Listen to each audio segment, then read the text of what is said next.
The real meaning of Sanskrit means reform. It is not whimsical. Just like in English language, beauty but, beauty put. It is not like that. Every word, every syllable has got a symbolic meaning. Bhaga, bhaga means opulence. And ban means one who possesses. There are many words like that, gunavan. Gunavan, guna means quality. And ban means one who possesses. Similarly, the Sanskrit word, equivalent word of the English word God, is Bhagavan. God generally described God is great. That is perfect. Actually, God is great. Nobody can be equal to God and nobody can be greater than God. Greatness, if I am great and if there is another competitor great, then I am not God, neither he is God.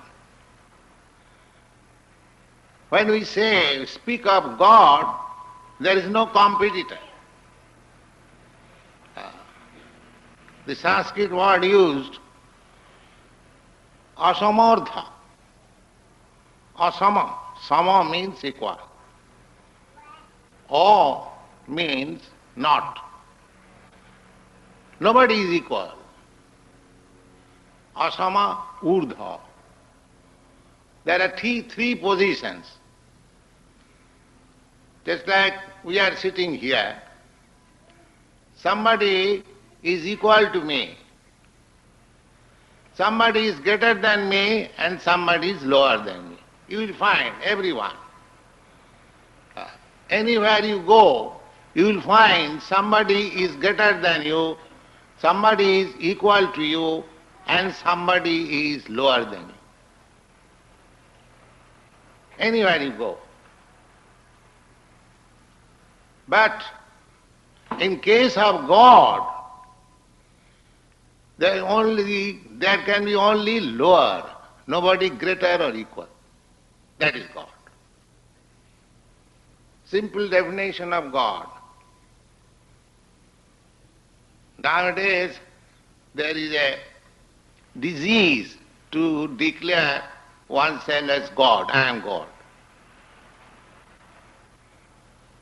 And there is regular propaganda that everyone is God. How everyone can be God? The definition of God is like this. Nobody shall be equal, nobody shall be greater. Then he is God. If somebody says, I am God, so if somebody thinks that I am God, he should think also whether I am no more any greater than me or equal to me. Oh, if you find so many equal and greater, lower also, but first thing is whether there is nobody greater than you or nobody equal to you. Then you are God. Don't be crazy and think that I am God. God is not like that. Here is the definition, Bhagavan, asamardha. In Sanskrit word, it is very nicely described. So bhaga means opulence. And what are the opulences? That also you can very easily understand. If one man is very rich, we call opulent. If one man is very famous, reputed, he is opulent. If a man is very advanced in learning, in wisdom, that is also opulence. A scientist, a philosopher. If one is very beautiful, he is also opulent. So there are 6 kinds of opulences. Richness, reputation, strength, influence, beauty and wisdom. So, asamartha, that equality and greatness, when you will find a certain man is in such a position that nobody is richer than him.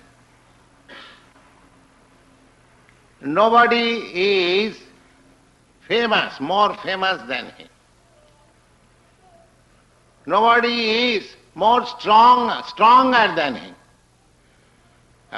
Nobody is more influential than him.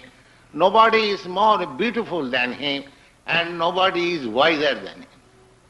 If you find somebody full in 6 opulences, these are the definition given in Vedic literature. Oisajyasya samagrasya bijasya jasasya sriya jnana vairagyayaschaiva sarayiti bhagangana. Bhaga, this opulence. So, you have to find out, you do not accept any cheap God. You just try to find out whether this man claiming as God has no greater than him and no equal to him. Then he is God. This simple test. Don't accept any bogus so-called God. Just try to put into the test whether he is actually God. This is the test. That nobody should be greater than him, nobody shall be equal to him. Then he is God. So, in the Vedic literature, in India, you know, there were many saintly persons, great scholars, from time immemorial, even not very recently, say 500 years ago, there were such men, personalities. Now it is almost finished. But still, if you find, you will see there are great sages, saintly persons, who understand the meaning of Vedic literature and they live up to the standard of Vedic life. So, that is the definition given by great saints and sages. This definition given by Parashar Muni, a great sage. He was the father of Vyasdev. Vyasdev is called Vedavyas. His another name is Vedavyas. Vedavyas means his actual name is Vyasdev, but because he compiled all the Vedic knowledge in book form, before the advent of this present age, which is known as Kali Yuga, he compiled all Vedic knowledge before that. There was no necessity of book writing, neither there was facility of printing books. There was no press. People had no necessity of keeping knowledge in writing. There was no necessity. Their memory was so sharp that once heard from the spiritual master, they remember. But in this age, in this Kali Yuga, memory, duration of life, mercifulness, stature of the body, and so many things, they are reducing. They are reducing. We are not advancing. That's wrong idea. For example, in your country, the stature is also reducing. Formerly, in our childhood, I saw Europeans and Americans, they were very tall. But not only in your country, every country, the stature is reducing. The memory is reducing. The duration of life, your grandfather or great-grandfather, perhaps he lived for 100 years. I saw my grandmother live for 95 years. My father lived for 84 years. So I do not know how long I shall live. Still I am living. That in this way, the age, duration of life will reduce in this age. And it is also said that at the ultimate stage, at the end of this age, if a man lives for 20 to 30 years, he will be considered a grand old man. So, because our human assets are reducing, practically there is no mercifulness now. Daya. Formerly, a man was very charitable. But here, at the present moment, what is the question of charity? He cannot maintain oneself. So these things are reducing.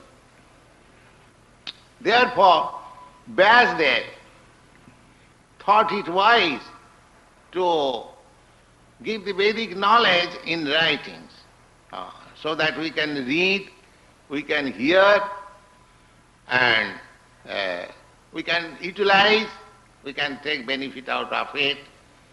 So Vyasdev gave us this Vedic literature.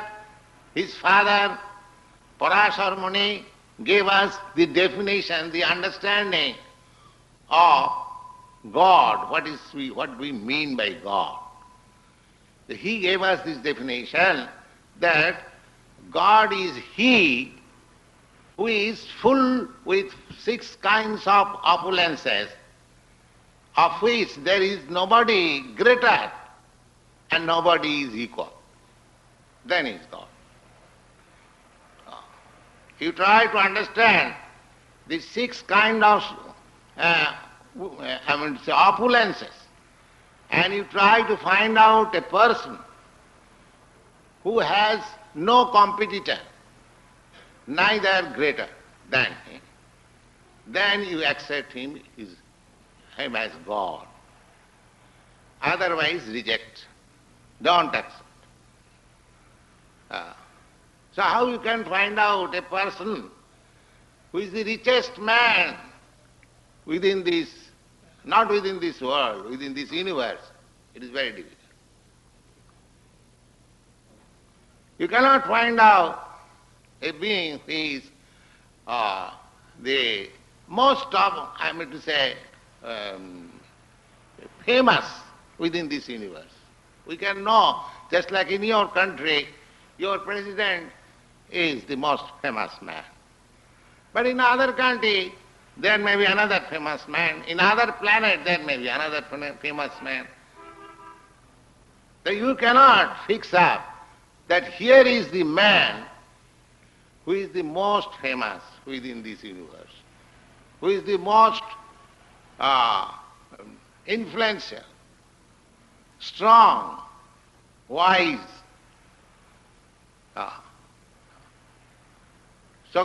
Therefore, if you try to understand who is God by corroborating the definition of God, it is very difficult to find out. If you travel all, now you have got Sputniks, but you cannot go further than 25,000 miles. But there is no limit even of this material one universe, and there are innumerable universes. To find out the most important man or living entity within this universe, of course, from Vedic literature we understand Brahma is the most, opulent personality within this universe, Brahma. He is called the creator of this universe. But from Srimad Bhagavatam, we understand that Brahma is not the ultimate creature. In the beginning of Srimad Bhagavatam, you will find it is said, Tene Brahma Rida Adi Kavaye Janmadasya Jataha. The definition of God is given there, and the qualification of God is given there that He instructed Brahma. Brahma is calculated to be the prime personality within this universe, but he was also instructed by God. Tene Brahma Adikavi. Adikavi means the first man of knowledge. So, you may question, in the creation, first there was only one living creature, Brahma. Then where he went to take lessons, who instructed him? There was no other living creature. That is also another qualification of God. God created. That also you know, you have read in your Bible. God created, but He is not one of the created beings. He created. Therefore, before creation He was there. It is to be concluded. Before creation of this cosmic manifestation, He was existing. That information he'll have from Srimad Bhagavatam, Janmadasya Jataha, in Vedanta Sutra, the original source of all emanation. So God created. Try to understand what is the position of God. God created means before the creation God was there. Just like if you say that Mr. Such and Such has constructed this building, that means before the construction of the building, Mr. Such and Such was living, was existing. The God created means God is not one of the beings who are created. He is beyond creation. Therefore one great stalwart Acharya of India, Shankaracharya, whose name you might have heard, he says, Narayana para abbhaktyat andasambhava.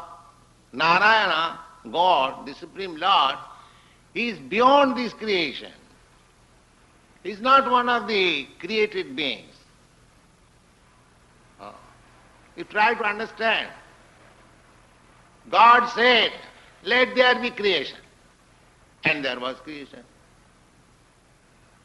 Yes, His word is sufficient. His word is sufficient. You can take practical example. In your country, you can understand this nice example. During the fall, all of a sudden all the leaves of the tree, they fall down. There is no more leaf. And again, during the beginning of spring, immediately everything becomes green. Now how this is happening? If you decorate one tree, if you want to take out all the leaves of a tree, it will take months together. And if you want to decorate one tree without leaves, it will take months together. But you can see that within a few days, all leaves are fallen down. And within a few days, all leaves are coming out. So why don't you believe that simply by the word of God there may be creation, there may be destruction? That is sufficient. It doesn't require any engineering. Simply that vibration is sufficient.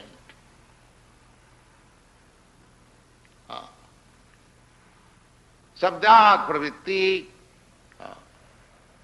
So these things are very nicely, clearly explained in the Vedic literature. If you take advantage of this Vedic literature, especially of the Bhagavad Gita is the preliminary study, ABCD. Bhagavad Gita is not very high standard spiritual knowledge. It is simply elementary ABCD knowledge of spiritual life. Rudimentary knowledge. And if you want to study more and more, there is Vedanta Sutra, there is Srimad Bhagavatam, Upanishad, so many things. So our Krishna consciousness movement is to give people chance to take advantage of this Vedic literature.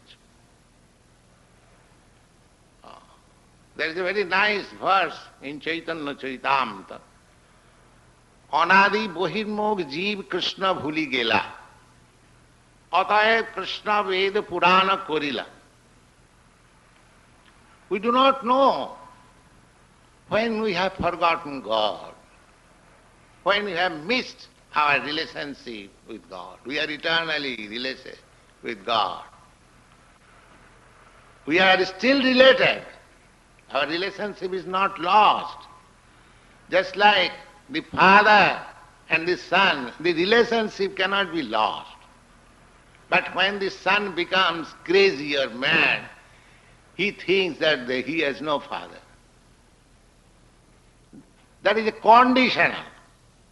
But actually the relationship is not lost. When he comes to the consciousness, oh, I am the son of such and such gentleman, the relationship is immediately there.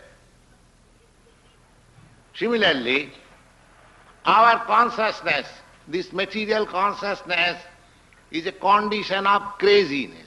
We have forgotten God. We are declaring God is dead. Actually, I am dead. I am thinking God is dead. Just like I am deaf.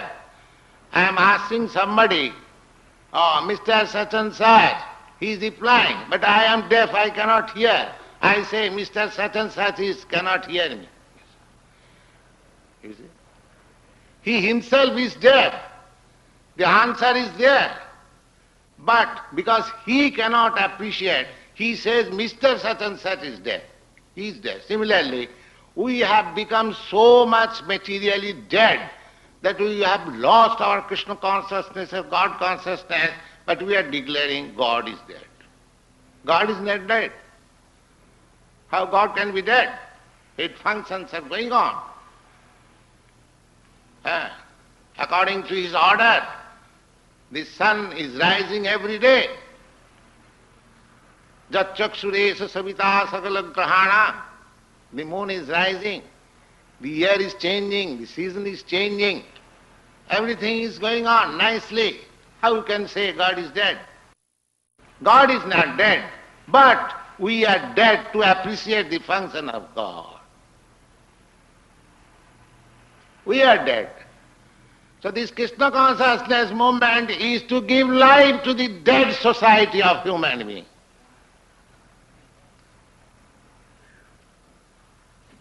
They are now dead, crazy, dead. So our request is that you take full advantage of this Krishna consciousness movement. Your life will be happy.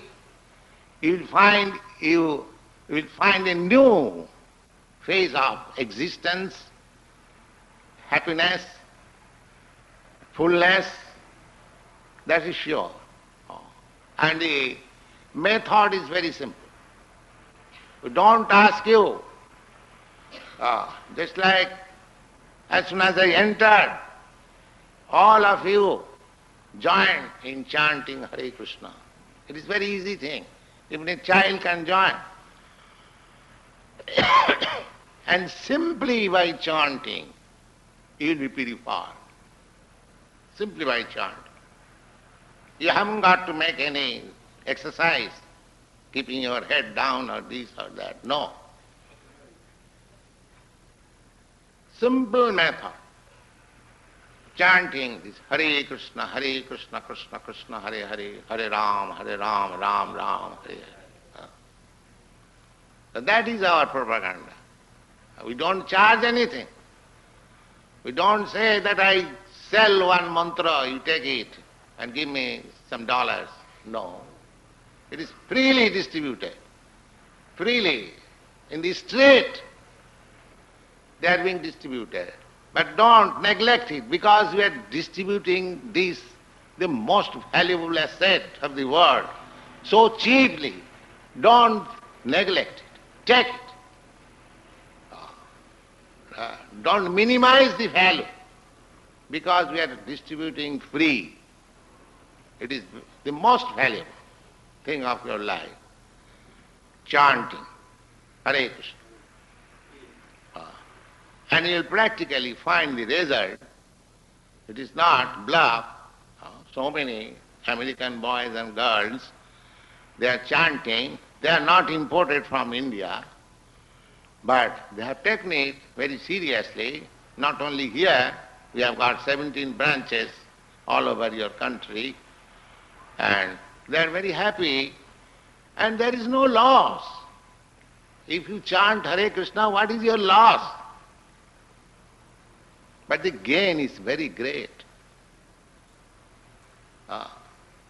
You can chant simply while walking in the street, you can chant while working, you can chant while at home, you chant while at office, you chant. There is no license, no expenditure, no loss, but the gain is very great. That is our request. So, we thank you very much that you are sympathetic with this movement and coming every weekly to participate in our love feast. So if you simply come by taking part in this feasting festival, you will be infected with Krishna consciousness.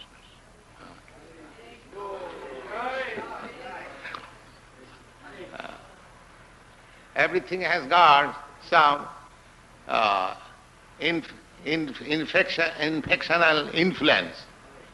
So if bad thing has got infectional influence, why not good thing? So you try to associate with us and you will be infected, you will chant Hare Krishna. Thank you very much.